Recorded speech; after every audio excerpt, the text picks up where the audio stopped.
right. So go ahead and introduce yourself. Okay, I'm Pastor Peter Martinez. This is my wife, Pastor Gayle. And we're here to talk to you about kind of our venture with Cuesta, how we started pastoring up in Cuesta. And we started pastoring up in Cuesta 11 years ago. And basically it was not something that we were looking for or desiring to do.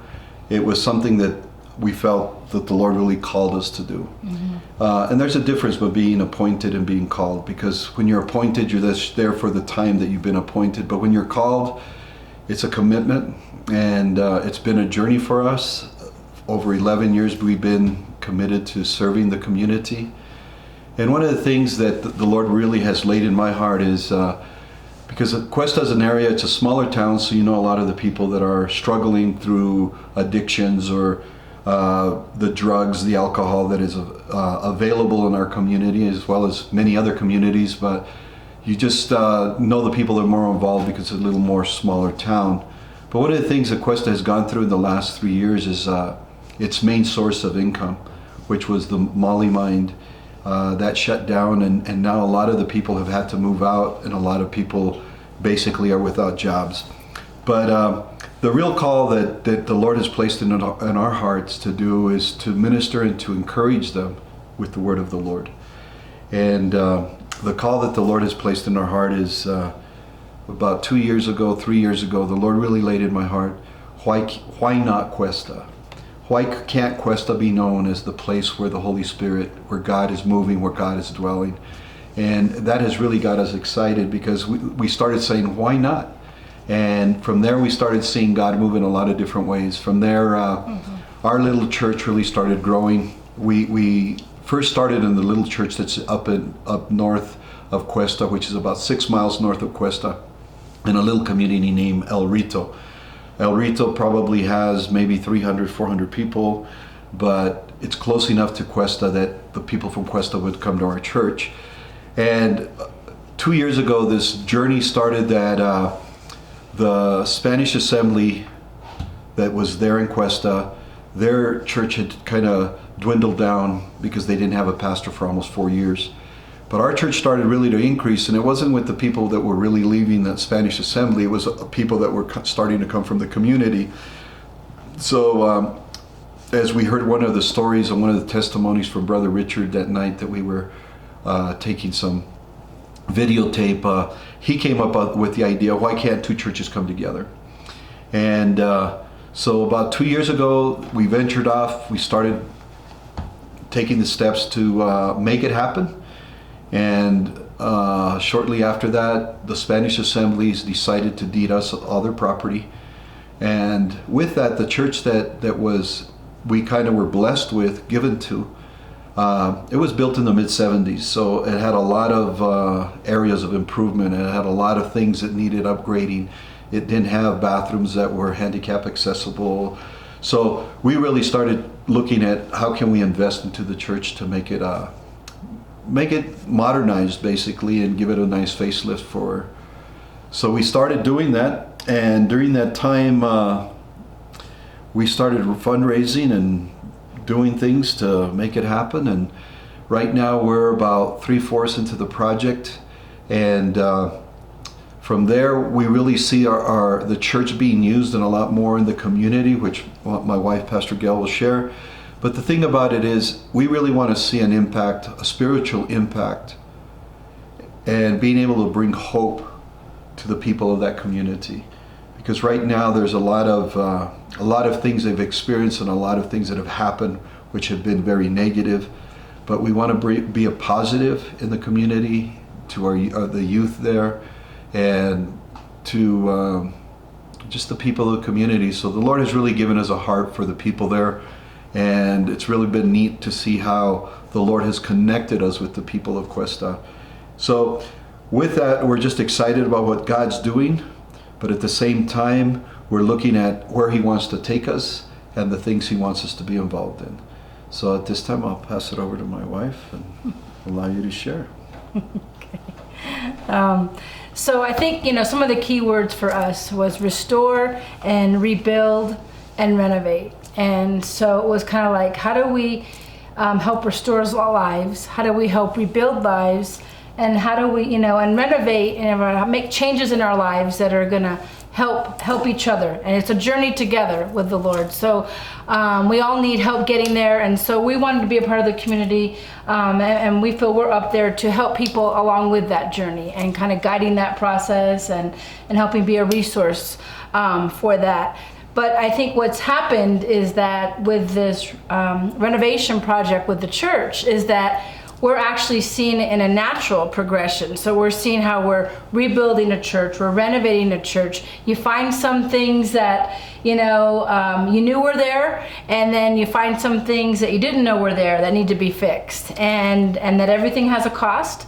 And but as a part of that, if you're there for the long haul and committed to make it change, we're beginning to see right now, as you mentioned, 3/4 of the project is done.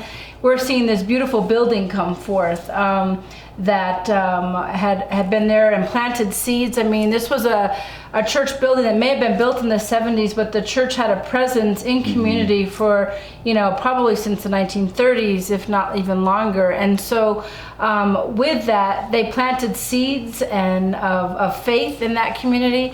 And now we're seeing that just begin to flourish in a new way.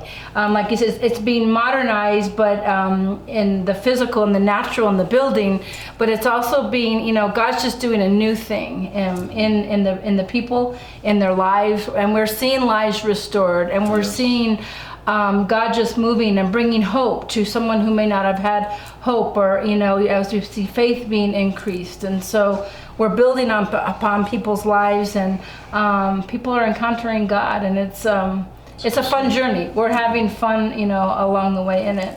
But one of the things that we often say to each other is because we see things happen, we've seen families come together, we've seen, in fact, some families have come to us where they're on the verge of divorce, they're ready to leave it all, and by the faith, by the love of God, and by us having faith in God and being able just to encourage them in the Lord and point them, we've seen marriages restored, and we've seen these families restored. We've seen individuals that have battled with drugs and alcohol abuse for many years, and we've seen them step away, and now they're living clean lives.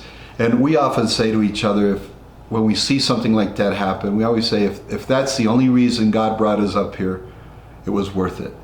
But what's really neat is when we think that, then we see another one, and we always say, if that's what God brought us up here, we're grateful. And so we're seeing a lot more of I call them gold nuggets, because God does lay those gold nuggets, and He allows us to see changes in people's lives and their marriage, and even in the community, which I'm really excited about. So we've seen some good things. So, I think that right now we kind of completed almost phase 1, which is the front half of the building. And then phase 2 is looking at the sanctuary. And so we're just starting that. And that's where we're really excited. That's where everyone's going to be volunteering and helping out and getting the walls up. And it's going to be somewhat of a barn raising venture, having everybody help out with it. And the front part included everything from getting restrooms renovated and updated to entryways, handicap accessible, and all of that, to some of the aesthetic stuff like the carpet and that. So it feels good to get all these pieces together. But I think for the future, we're also looking at, so we were blessed with 3 buildings that came to us when these 2 churches merged together. And so one was the church building with the sanctuary and the classrooms, and then the next is a fellowship hall, and in there's a kitchen, and we would like to see that eventually be a commercial kitchen. We see that there's opportunities. We have farms all around us. We're surrounded, and so people are growing, their own fruit, vegetables, and wheat and barley and all sorts of things. But how could that kitchen be used for economic development to get products out there, and maybe some sort of a fun little restaurant kitchen. I don't know, whatever kind of comes forward. But we think that there's an opportunity there. And then the other part, we'd love to see a community kitchen. A community garden be in the back, and we're right in the neighborhood, so that from there people can learn and continue growing. That's been a tradition, a long-standing tradition in the community, and so that families can do that together, maybe have their own plot, reap their own harvest, and just be a part of seeing that continue.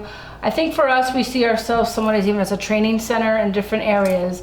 Some of it's spiritual training, but a lot of it's very practical. How can we help people walk into their destiny? And that's what we really want to be able to be a part of. And that can take on all sorts of interesting curves and twists, but we're excited to see where God leads us in that, and just kind of and go from there. We see also the building being used as a meeting, a gathering place. We see events going on there, whether it's weddings, conferences, to music events, whatever might happen that would be good for the community. So our role there is to host the presence of God, and with that, God moves and has his way, and we just get to have our being with him in it. And so we're excited in the journey, and getting to see what God's going to unfold next. We're looking forward to having the close of the project, this first phase, getting completed, so we can get in and get to program and kind of be a part of what God's wanting to do there. We do see like a prayer center going on there as well, and so God's on the move in Cuesta, and so we say, why not Cuesta? Amen. And the beautiful thing about it is the community has a lot of needs, and it doesn't really have a kind of like a center of where they can host events or things.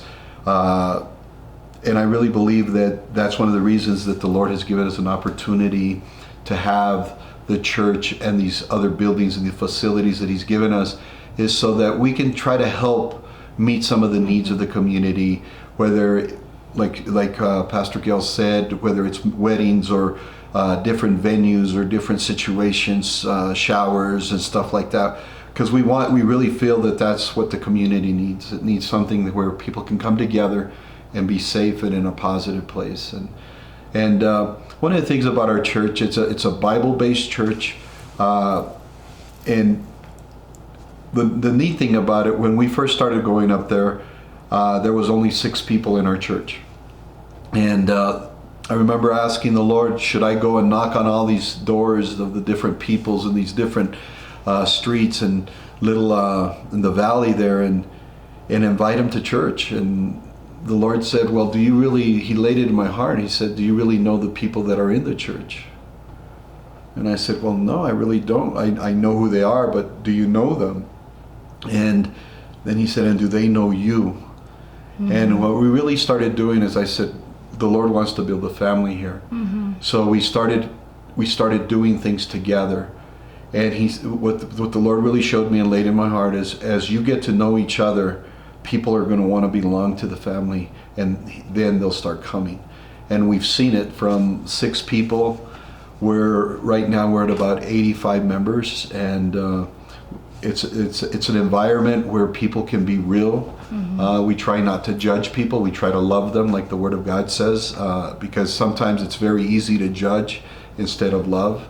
So we really see people where they're at, and we try to help them and encourage them, and just let them know that there's a God that loves them. And that's what we try to do, is be the hands and the feet for the Lord in that community, to see lives changed in a positive way. So and we've seen some good things. That's a wrap. That's a good. What do you think? I think that was, I really liked your closing. I think your closing was really powerful. And you guys played off pretty well. Yeah. Really nicely. I got it. You behaved yourself. I like it. You guys feel comfortable with it? I felt comfortable with it. Did you like it, Javi? Good. We're Make sure good. he's saying the truth, Peter. I'm not here to judge. We can't see. No lo puedo ver. Me está We can't riendo see your atrás. It came out good. No, it was good. I felt good about what you said. I felt good about what I said. So Okay. sometimes good. you think about, I should have said this, I could have said this, but what needed to be said was said, I guess. Exactly. You did good. You did well.